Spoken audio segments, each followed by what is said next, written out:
मराठा आरक्षणाच्या मागणीसाठी मनोज जरांगे पाटील पुन्हा एकदा उपोषणाला बसलेत।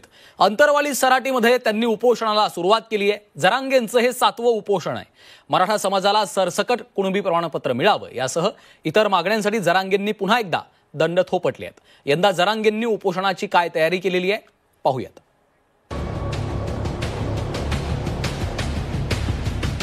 मराठा आरक्षणासाठी केलेल्या उपोषणामुळेच नावारूपाला आलेले मनोज जरांगे पाटील पुन्हा उपोषणाला बसलेत।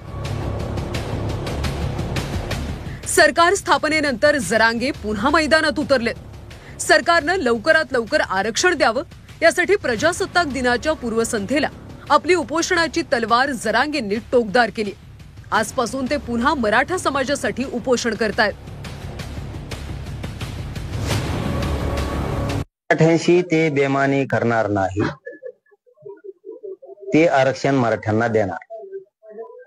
आता सगळं चित्र क्लिअर होईल, त्यामुळे मी काही बोलत नाही। सगळं चित्र क्लिअर होईल। सरकारला, मुख्यमंत्री फडणवीसांना मराठे मोठे होऊ द्यावे वाटतेत की नाहीत हे आता उघड पाडणार आहे। त्यांना मराठ्यांच्या पोरांविषयी, गोरगरीब मराठ्यांचे लेकरं मोठे व्हावेत की नाही व्हावेत हे वाटतंय का नाही हे आता रिझल्ट येणार आहे। मराठ्यांना सरसकट कुणबी प्रमाणपत्र द्या, अध्यादेशाची तातडीनं अंमलबजावणी करा, आंदोलकांवरचे खोटे गुन्हे मागे घ्या, हैदराबाद सातारा गॅझेट लागू करा, नोंदी सापडलेल्या नागरिकांना प्रमाणपत्र द्या, शिंदे समितीला तातडीनं मुदतवाढ द्या, वंशावळ समिती गठीत करा, संतोष देशमुखांच्या मारेकऱ्यांना फाशीची शिक्षा द्या, सोमनाथ सूर्यवंशी कुटुंबियांच्या मागण्या मान्य करा।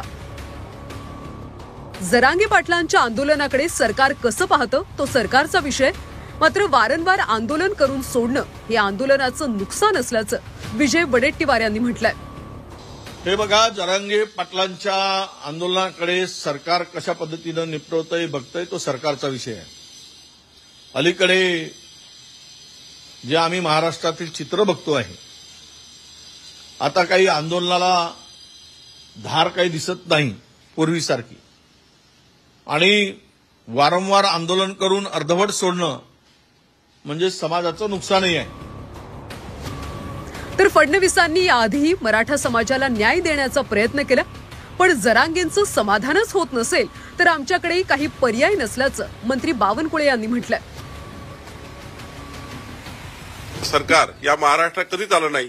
देवेंद्र फडणवीस सरकारने 14 ते 19 न्याय दिला, आणि आता माननीय देवेंद्रजींनी मराठा समाजाकरता ज्या विविध बाबी केल्या आहेत, तर जरांगेचं समाधान होईल। समाधान होत नसेल तर आमचा काही पर्याय नाही। आम्ही वेट अँड वॉचच्या भूमिकेत आहोत। त्यांनी आंदोलन केलं म्हणून आम्ही आंदोलन करणार नाही, असं ओबीसी नेते बबनराव तायवाडे म्हणाले।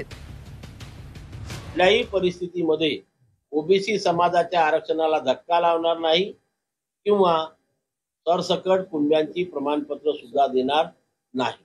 आणि म्हणून आता त्यांनी जरी आंदोलन, प्रत्येक वेळेस त्यांनी आंदोलन केलं म्हणजे आम्ही आंदोलन केलं पाहिजे असं काही नाहीये। काय आम्ही वेट अँड वॉचच्या भूमिकेमध्ये। अंतरवाली सराटीत मनोज जरांगे पाटील पुन्हा उपोषण करतात। त्यांचं हे 7वं उपोषण आहे। गेल्या अनेक उपोषणाला राज्यभरातल्या मराठा बांधवांनी भरभरून प्रतिसाद दिला। त्यानंतर मात्र जरांगेंचा फोकस आरक्षण मिळवण्यापेक्षा राजकीय अधिक होत असल्याचे अनेक आरोप झाले। सततच्या आंदोलनामुळे उपोषणाची धार बोथट झाल्याचं देखील बोललं जात आहे। आता या उपोषणाची सरकार कशी दखल घेतंय हे पाहणं महत्त्वाचं ठरणार आहे। विशाल करोळेसह ब्युरो रिपोर्ट झी 24 तास।